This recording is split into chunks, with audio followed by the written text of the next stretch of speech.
Today's video is about the man, the organizer, and the architect of the UFC, Dana White. Dana White is the fusion of passion and business acumen in mixed martial arts.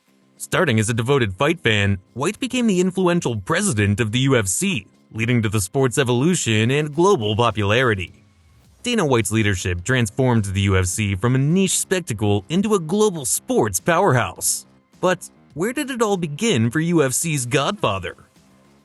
Dana White, born on July 28, 1969 in Manchester, Connecticut, spent his early years in the tight-knit community of Boston.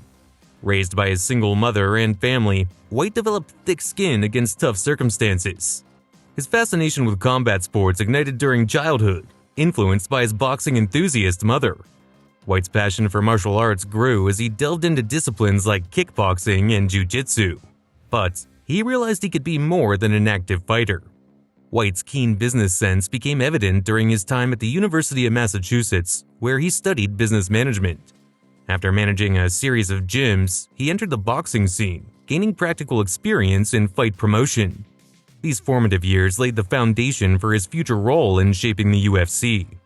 In the late 1990s, Dana White took his first steps into the fight promotion world in Boston, co-managing fighters and organizing local events. His dedication and networking skills caught the attention of childhood friends Lorenzo Fertitta and Frank Fertitta III, who shared White's passion for combat sports. The trio's connection became a pivotal factor when, in 2001, the Fertitta brothers acquired the struggling UFC. Recognizing Dana White's expertise and enthusiasm, they appointed him the president, marking the beginning of a transformative era for the organization. United by a shared vision, White and the Fertitta brothers worked in sync to resurrect the UFC, implementing unified rules, stricter regulations, and a focus on mainstream appeal. This collaboration laid the groundwork for the UFC's meteoric rise under Dana White's leadership. In 2001, when the Fertitta brothers and Dana White acquired the UFC, the organization faced many challenges. Legally, the sport struggled with acceptance, grappling with the perception of a brutal and unregulated spectacle. Many states have banned or heavily restricted mixed martial arts events due to safety concerns and negative publicity. Many people viewed MMA as a fringe and brutal form of entertainment. This perception hindered the UFC's ability to secure mainstream acceptance and attract a broader audience. The UFC grappled with losses as pay-per-view buy rates were modest. The organization needed a strategic overhaul to address these challenges and secure its future in the sports landscape. That's where Dana White comes in. Under his leadership and with the Fertitta brothers' backing, the UFC successfully navigated these hurdles and was already looking forward to a future as a billion-dollar franchise. Dana White's vision for the UFC extended beyond the octagon, aiming to revolutionize mixed martial arts and position it as a mainstream sport. Securing athletic state commission sanctioning was a critical step in gaining broader acceptance. This allowed the UFC to organize events in previously restricted regions and fostered a more regulated and safer environment for fighters. To introduce the UFC to mainstream audiences, White orchestrated a groundbreaking move by creating The Ultimate Fighter reality TV series in 2005. This show not only provided a platform for aspiring fighters, but also offered a behind-the-scenes look at the sport, humanizing the athletes and building narratives that resonated with a broader audience.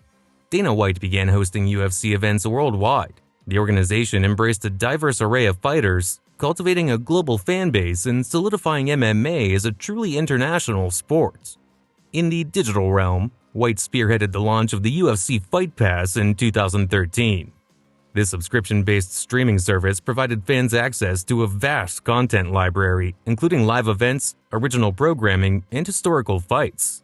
UFC Fight Pass not only enhanced fan engagement, but also contributed significantly to the organization's revenue streams. White securing significant broadcast deals was pivotal in the UFC's ascent. Partnerships with networks like Fox and later ESPN brought MMA into millions of homes, broadening its reach and underscoring its mainstream appeal.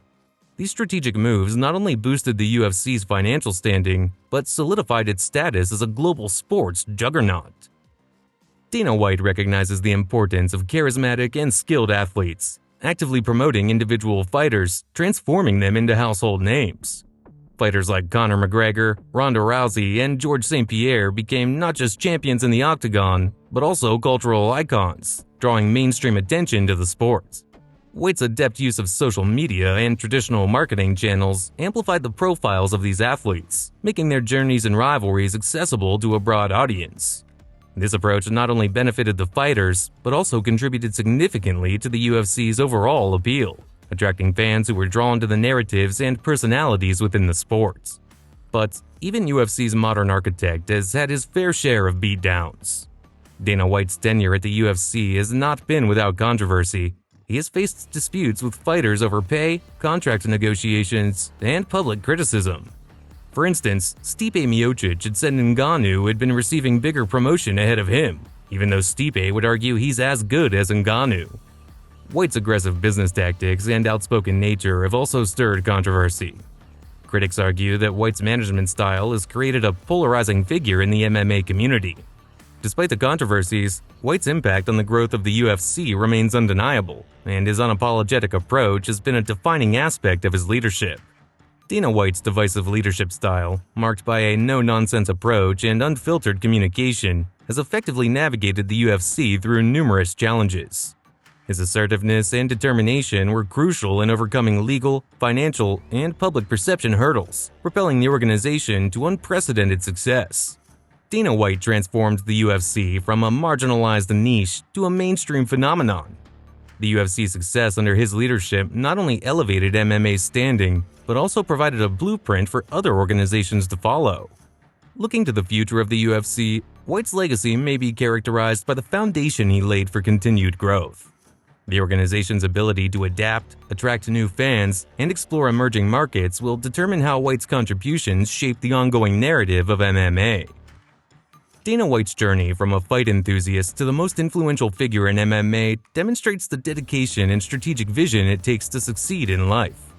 Immediately after the UFC's acquisition in 2001, White's transformative leadership standardized regulations, fostered mainstream acceptance, and propelled global expansion. And with special initiatives, he solidified the UFC as a sports powerhouse. His unfiltered approach, controversial yet crucial, built the UFC's brand and elevated fighters. White's legacy reflects indomitable spirit and business acumen, shaping modern mixed martial arts and establishing the UFC as a global force in sports entertainment. If there's anything Dana White stands for, it's the will to push boundaries for great things to happen, and that translates to his leadership style and business acumen. What do you think about Dana White's impact on the sport and his legacy? Let us know in the comments section below. Don't forget to like, share, and subscribe to the channel for more content on the personalities that have shaped the world of combat sports. Stay tuned.